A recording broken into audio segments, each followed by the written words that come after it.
नमस्कार प्यारे विद्यार्थियों। लास्ट वीडियो में अपन ने किसी बिंदु आवेश के कारण विद्युत विभव या किसी आवेश निकाय के कारण विद्युत विभव के संबंधित न्यूमेरिकल जो प्रॉब्लम थी उनको अपन ने हल किया। आज अपन देखो एक नया टॉपिक करते हैं, बड़ा क्वेश्चन होता है अभी, और वो अपन ये कहते हैं कि किसी विद्युत द्विध्रुव के कारण विद्युत विभव का व्यंजक प्राप्त करना।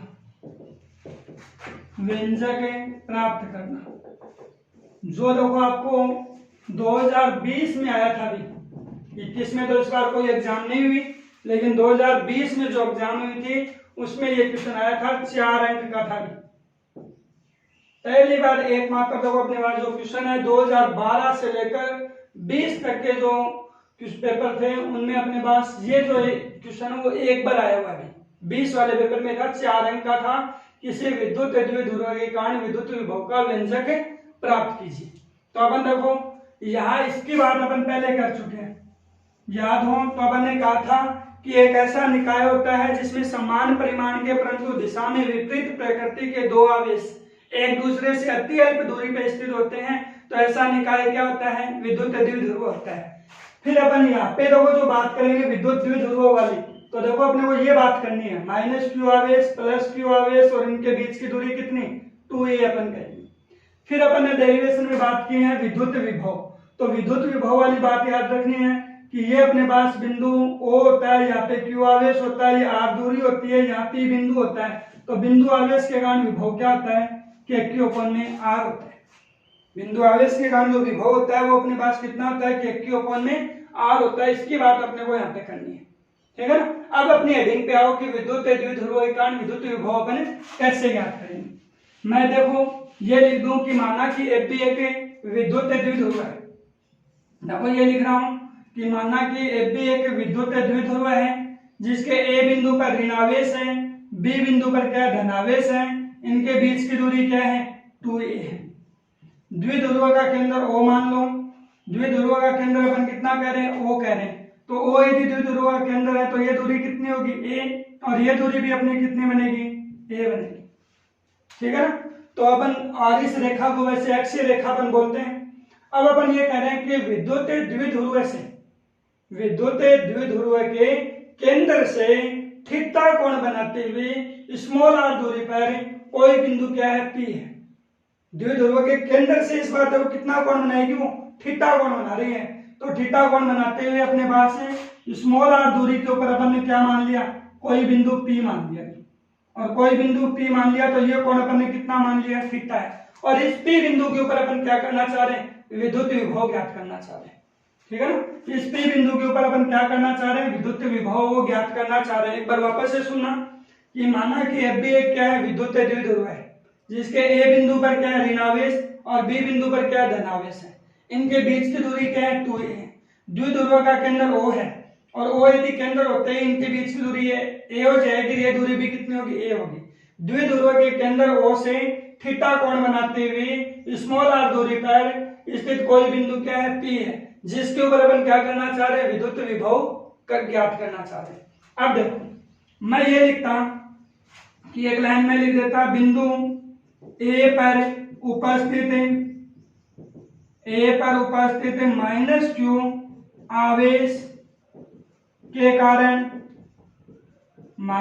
आवेश के कारण बिंदु P पर विद्युत विभव, बोलो कितना लिखते हैं आप? V1 लिख देते हैं।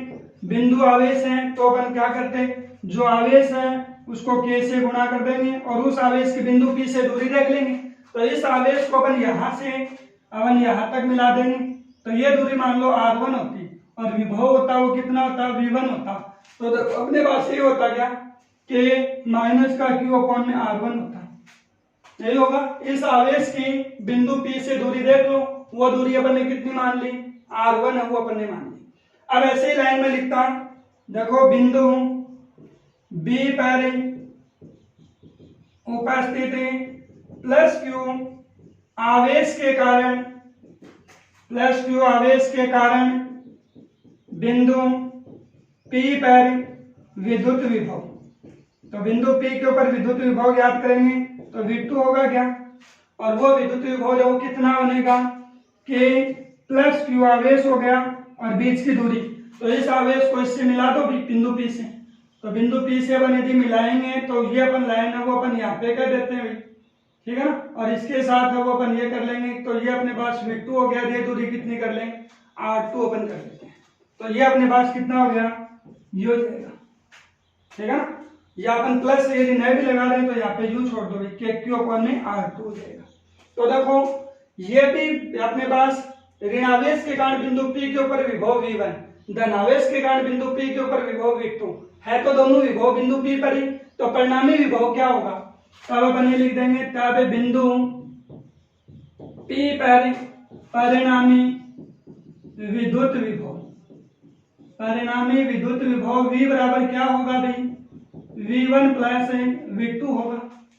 परिणामी विद्युत विभव कितना होगा, V1 प्लस V2 होगा, और वो यदि अपन करेंगे तो V का मान देखो कितना है, माइनस KQ में R1 कर दूं, और ये क्या होगा KQ में R2, पूरे पद में से कॉमन देखो क्या हो गया, KQ कॉमन हो गया क्या, माइनस का 1/R1 प्लस का 1/R2, पूरे पद में से अपन करेंगे तो ये क्या होगा, पहले अपन ने क्या कर दिया, प्लस वाला पद लिख दिया, फिर माइनस वाला पद लिख दिया।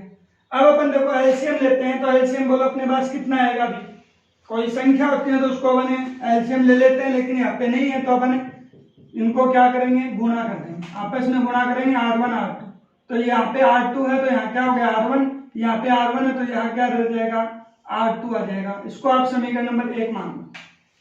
अब अपने को विभव ज्ञात हो जाता, लेकिन कब ज्ञात होता, R1 R2 का मान A के पदों में ज्ञात कर लो, R1 और R2 का मान किसके पदों में ज्ञात कर लो, A के पदों में ज्ञात करने।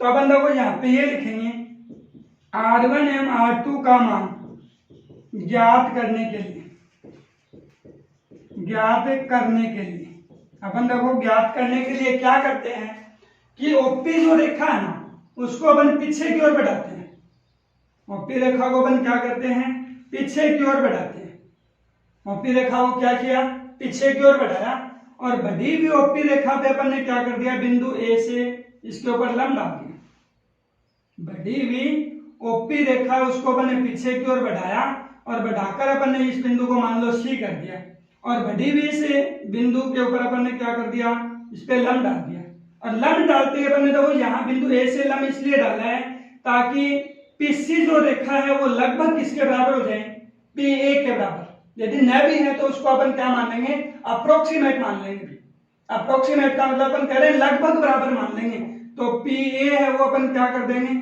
लगभग किसके बराबर कर लेंगे, PC के बराबर कर देंगे। ये कोण अपना 90 डिग्री, ये कोण थीटा है, तो ये भी क्या होगा, थीटा होगा, आमने जो अपने पास शीर्षाभिमुख कोण हो जाएंगे, और शीर्षाभिमुख कोण आपस में क्या होंगे, बराबर होंगे, ठीक है ना। इसका मतलब अपने पास PA भुजा किसके बराबर होगी, PC के। ये जो चिन्ह मैं लगा रहा हूं ना इस प्रकार का ऐसा सा, ये लगभग कह रहा हूं, अप्रोक्सीमेट का साइन कह रहा हूं, अप्रोक्सीमेट में अपन कह रहे हैं कि लगभग PA जो भुजा है यहां से लेकर यहां तक वाली भुजा किसके बराबर कह रहा हूं मैं, PC के बराबर कह रहा हूं, और PC के बराबर होते ही देखो अपन ये लिखते हैं क्या, PA लगभग, और PC को देखो मैं ऐसा लिख दूं क्या, P से लेकर O तक आए, या OP लिख दें और ये OC लिख दें, P से लेकर अपन कहां तक आए, O तक, और O से लेकर फिर कहां तक आ गए, C तक आ गए। इसका मतलब इसका मान तो कितना है, PA का मान देखो अपने पास कितना है, R1 नहीं है क्या, तो इसका मान तो कितना हो गया, R1, इसका जो मान बना वो अपने पास क्या हो गया, R1 अप्रोक्सीमेट, और ये OP का मान कितना, R प्लस क्या हो गया, OC।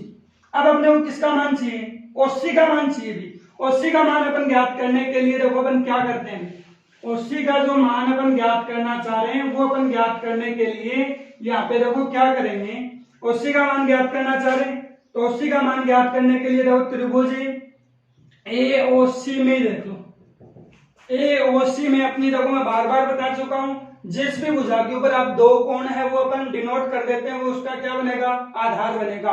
तो OC तो इसका क्या हो गया, आधार हो गया। ये अपने को क्या करना है, ज्ञात करना है। फिर अपने को ज्ञात भुजा OA है, जो अपने पास स्मॉल a है, इसका मान ये क्या है, करण है, ठीक है ना। आधार ज्ञात करना चाह रहे हैं, करण है वो अपने को ज्ञात वैल्यू है, तो आधार और करण में कोई अपने पास रिलेशन होता है जो त्रिकोणमिति में, तो आधार बटे करण देखो अपने पास किसकी वैल्यू होती है, आधार बटे करण।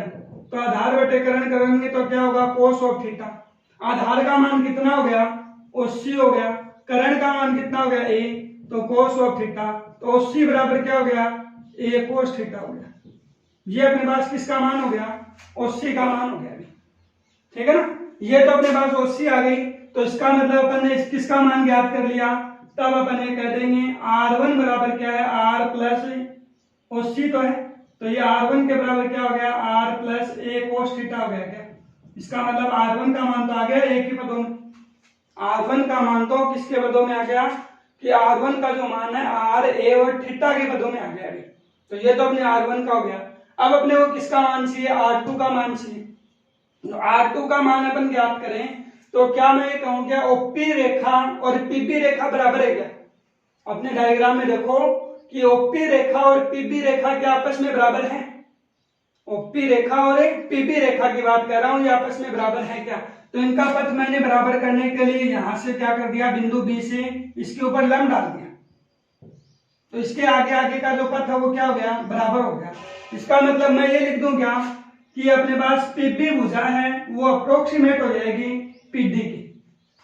कि मैंने क्या किया कि OP भुजा और PB भुजा में देखा कि OP और PB है वो आपस में बराबर तो नहीं है, तो मैंने इनको बराबर करने के लिए बिंदु B से क्या कर दिया, इसके ऊपर एक लंब डाल दिया, और लंब मैंने क्या डाल दिया, BD डाल दिया।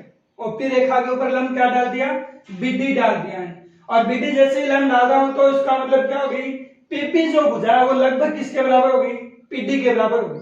अब PD के बराबर हो गई, इसका मतलब क्या हुआ, PB अप्रोक्सीमेट हो गई, और ये कितना हो गया, टोटल दूरी कितनी है OP।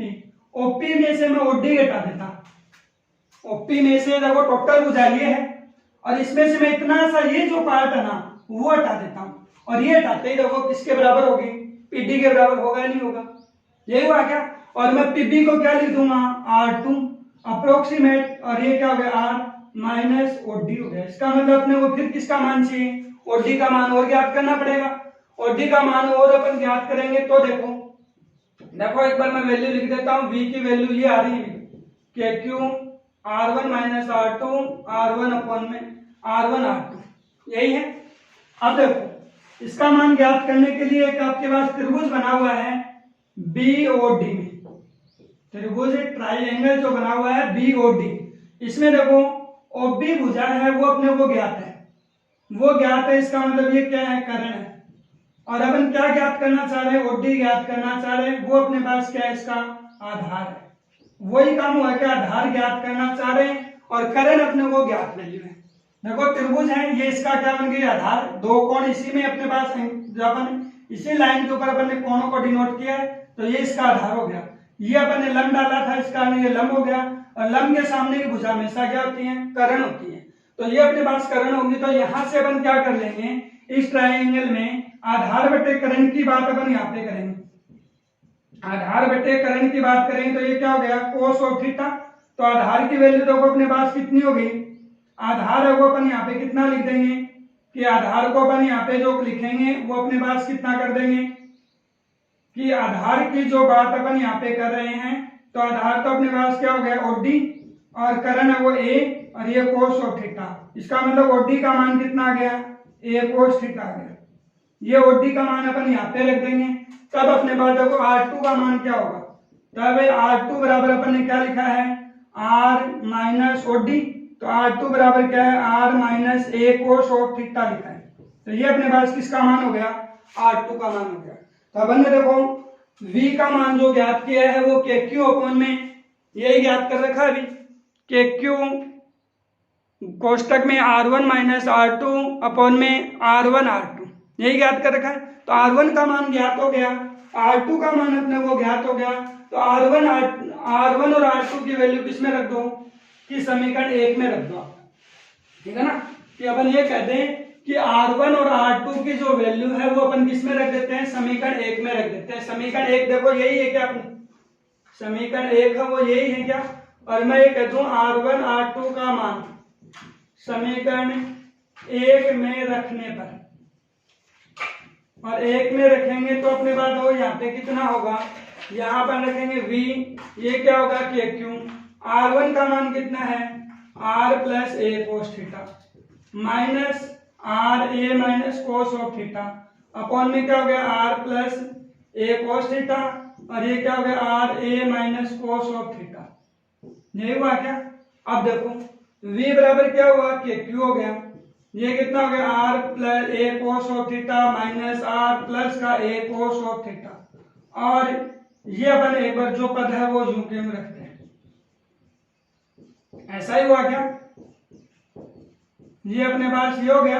अब देखो ये आर माइनस का ये प्लस का, आर से आर तो अपने पास यहाँ पे कैंसिल ही हो गया अभी। अब देखो यहां अपने पास जो बनेगा वो देखो क्या बन जाएगा भैया, नीचे देखो अपने पास एक फॉर्मूला बना हुआ है क्या, कि फॉर्मूला ये बना हुआ है a प्लस बी और a माइनस बी होता है उसको क्या लिख दोगे आप ए स्क्वायर माइनस बी स्क्वायर लिख दोगे। तो ये b बराबर क्या होगा के Q 2a cos of theta और ये देखो a कोस थीटा इसको मैंने जोड़ दिया अभी, a कोस थीटा को जोड़ेंगे तो कितना हो गया 2a कोस थीटा और ये कितना हो गया r square minus a square cos square theta, यही बनेगा। अब देखो उसके बाद में मैं और थोड़ा सा लिख देता हूं, क्योंकि आपको पता है विद्युत द्विध्रुवों में दोनों आवेशों के बीच की दूरी क्या होती है अत्यल्प होती है। तो r का मान बहुत ही बड़ा हो a से, तो मैं कह दूं आर स्क्वायर तो और भी बड़ा प्राप्त होगा a से, a स्क्वायर से। तो इसका मतलब r square minus a square cos of theta है, उसको लगभग अपन किसके बराबर लिख देंगे आर स्क्वायर के, क्योंकि r का मान जब a से बहुत बड़ा होता है तो कोण जो थीटा बना है उसकी वैल्यू भी क्या होगी बहुत ही आपके पास कम बनेगी। और कोस में जैसे जैसे कोण का मान घटता जाता है कोस जीरो का मान कितना होता है 1 होता है, इसका आंसर अपन यहाँ पे क्या लिख देंगे r square minus a square cos square theta को लगभग किसके बराबर कर देंगे आर स्क्वायर के बराबर कर देंगे।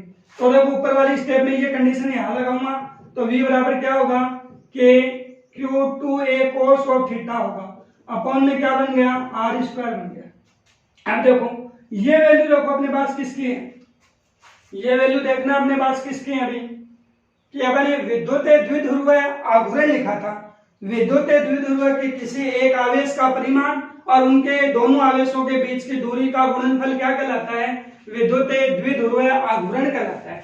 और ये विद्युत द्विध्रुव आघूर्ण अपन पी से डिनोट करते हैं, याद हो तो यही लिखा था क्या विद्युत द्विध्रुव को। तो v बराबर क्या हो गया के, इसकी जगह अपन क्या लगा देंगे p cos of theta upon में आर स्क्वायर। तो ये अपन बता सकते हैं कि विद्युत द्विध्रुव के कारण विद्युत विभव का मान प्राप्त होगा के पी कोस थीटा अपॉन में आर स्क्वायर रहेगा, ठीक है ना, के पी कोस थीटा अपॉन में आर स्क्वायर रहेगा। अब देखो अपने को यहाँ पे ये पता है क्या विभव यहाँ पे क्या होती है, आपने तो शुरुआत में पढ़ी है विद्युत विभव क्या होता है, किसी इकाई धनावेश को अनंत से बिना गतिज ऊर्जा में परिवर्तन किए विद्युत क्षेत्र में स्थित किसी बिंदु तक लाने में उसके विरुद्ध में किया गया कार्य क्या कहलाता है विद्युत विभव कहलाता है। विद्युत विभव एक अदिश राशि होती है जिसका मात्रक जूल प्रति कूलम होता है, ये लाइन में लिखी है अपन ने। तो ये एक अदिश राशि है, लेकिन यहाँ द्विध्रुव आघूर्ण तो एक सदिश है, द्विध्रुव आघूर्ण सदिश है और ये अदिश है। तो अपन एक अदिश रूप में द्विध्रुव आघूर्ण के पदों में अपन विद्युत विभव कैसे लिखेंगे, अदिश रूप में विद्युत द्विध्रुव आघूर्ण के पदों में अपन कैसे लिखेंगे। तो वो चीज अपन लिखने के लिए देखो इसको ऐसा लिख देंगे, देखना देखो इस चीज को अपन ये बता सकते हैं क्या कि यहां अपन देखो ये लिखें के p cos of theta upon में आर स्क्वायर और ये आर कैप लिख देता हूं इस पर। विभव वैसे तो अपने को पता है अदिश राशि है, लेकिन अपन यहाँ पे कोस थीटा देखो याद हो तो दो सदिश राशियों का अदिश गुणनफल होता है, वहां पे ये रहता है क्या a का मैग्नीट्यूड b का मैग्नीट्यूड कोस ऑफ थीटा, और थीटा होता है वो a और b के बीच का कोण होता है, a और b के जहां अपन ये लिख देंगे थीटा होता है वो a और b के बीच का कोण होता है। ये बात अपन वहां पे बताते हैं इनके बीच का क्या होता है कोण होता है। तो इसको तो ऐसा लिख दूं क्या मैं k p cos theta upon में आर स्क्वायर और इकाई सदिश को ऐसा लिख सकते हैं भी। क्योंकि यूनिट वेक्टर होती है उसको अपन वेक्टर अपॉन में मैग्नीट्यूड में लिख सकते हैं, ठीक है ना। इकाई सदिश अपन ने कहा था वे सदिश होते हैं जिनका परिमाण क्या होता है, एक होता है, और उसके मैग्नेट जो अपन वेक्टर फॉर्म में मैग्नीट्यूड को अपन डिवाइड करते हैं तो वो यूनिट वेक्टर को ही रिप्रेजेंट करती है। तो अपन यहाँ पे ऐसा लिख दें क्या, वी के, ठीक है, पी आर वेक्टर हो गया, कोस ऑफ थीटा हो गया, और ये देखो स्क्वायर है, ये मैग्नीट्यूड है, ये भी मैग्नीट्यूड है, तो आर का अपन क्यूब लिख देगा, मैग्नीट्यूड की क्यूब कर सकते हैं। अब देखो ये भी सदिश, ये भी सदिश, और ये अपने पास क्या हो गया, कोस थीटा, तो इसको ऐसा लिख दूं क्या मैं, k p vector dot of r vector r cube. तो ये अपने पास क्या हो गया, अदिश गुणन के रूप में क्या हो गया, विद्युत विभव हो गया, अदिश गुणन के रूप में विद्युत विभव है, ठीक है ना। तो ये अभी अपन बता सकते हैं। इसका मतलब है विद्युत विभव का मान क्या होगा कि दूरी पर ही निर्भर नहीं करता, केवल दूरी पर तो निर्भर करता ही करता है, साथ में क्या होगा, पी वेक्टर और आर वेक्टर के बीच में बने हुए कोण पर भी निर्भर करता है। याद रखना है कि विद्युत विभव किसी द्विध्रुव के कारण विद्युत विभव का मान न केवल दूरी पर निर्भर करता बल्कि क्या होता है, पी वेक्टर और आर वेक्टर के बीच में बने हुए कोण पर भी निर्भर करता है। इनके बीच में बना हुआ जो कोण होता है उसके ऊपर भी अपने पास क्या होगा, ये निर्भर करेगा। अब देखो उनके बाद में अपन दो चार अपन और छोटी छोटी बातों की और करते हैं तुलनात्मक अध्ययन में। तुलनात्मक अध्ययन में देखो यहाँ पे इसको ऐसा लिख सकता हूँ क्या, देखना कि अपने P की जगह भी अपन ने देखो यहाँ पे ये लिख दिया V बराबर k p cos of theta r square, कि अपन ने जो आर कैप वाली स्टेप उससे पहले वाली स्टेप की बात की मैंने। अब मैं ये कहता कि विद्युत पहली स्थिति में ही लिख लेता, स्थिति में मैं लिख देता विद्युत द्विध्रुव की अक्षीय रेखा के कारण, अक्षीय रेखा के कारण विद्युत विभव, अक्षीय रेखा के कारण विद्युत विभव देखना कितना बनता है।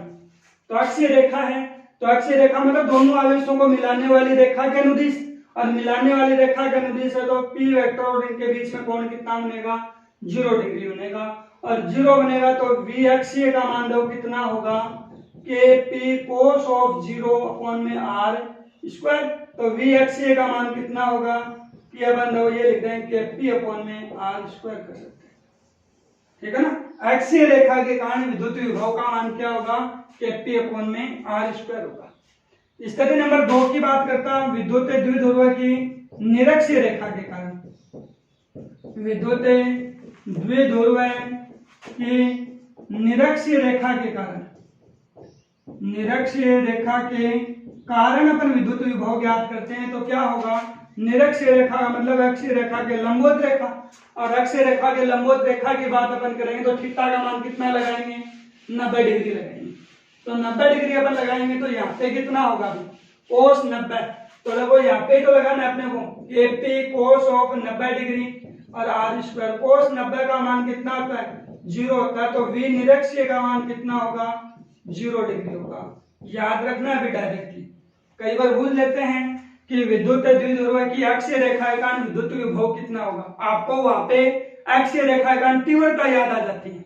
अक्षीय रेखा के कारण तीव्रता क्या थी, 2 kp अपॉन में आर क्यूब था, लेकिन यहाँ पे तो स्क्वायर है, ठीक है ना, विभव वो kp अपॉन में आर स्क्वायर रहेगा, और निरक्षीय रेखा के कारण विद्युत विभव होगा वो क्या होगा, 0 होगा। अब देखो एक स्थिति और मैं बताता हूँ यहाँ पे, अक्षीय निरक्षीय के अलावा एक देखो तीसरी स्थिति के रूप में, एक छोटी सी स्टेप के रूप में v बराबर मैं ये लिख देता हूँ kp cos of theta upon में आर स्क्वायर। p का मान वापस से लगा देता हूँ, देखो p का मान मैं वापस से लगा दिया, तो p का मान यही था क्या, क्योंकि विद्युत द्विध्रुव आघूर्ण को आपने यही लिखा होगा, द्विध्रुव आघूर्ण को यही लिखा है क्या। इसको देखो ऐसा लिख दूं क्या मैं, देखना ऐसा लिख सकते हैं क्या, इनको गुणा करके देख लो। देखो ऊपर k है, q है, 2a है, cos of theta, r square को मैंने 2 जगह लिख दिया। ये याद हो तो ये विभव बिंदु आवेश के कारण विद्युत विभव नहीं है क्या, कि बिंदु आवेश के कारण विद्युत विभव, बिंदु आवेश के कारण विद्युत विभव, विद्युत विभव कितना होता है, V बिंदु ही लिख दूं मैं, तो बिंदु आवेश लिखें तो Q में R नहीं होता क्या। तो इसका मतलब ये जो द्विध्रुव के कारण विद्युत विभव आ रहा है वो बिंदु आवेश का कितना गुना होता है, बिंदु आवेश का कितना गुना, 2a cos थीटा कोण में R गुना होगा, इतना ही तो गुना है। तो ये अपन ये बता देंगे कि बिंदु आवेश के कारण विद्युत विभव जो होता है, किसी विद्युत द्विध्रुव के कारण जो विद्युत विभव होता है वो बिंदु आवेश के कारण विद्युत विभव का कितना गुना, 2a cos थीटा कोण में R गुना होता है। ठीक है ना। तो बड़ा टॉपिक है, एक बार आप और पढ़ना भी, ठीक है ना। फिर भी आपको यदि समझ में नहीं आ रहा है तो आप अपने व्हाट्सएप ग्रुप पे जाकर कमेंट कर दें।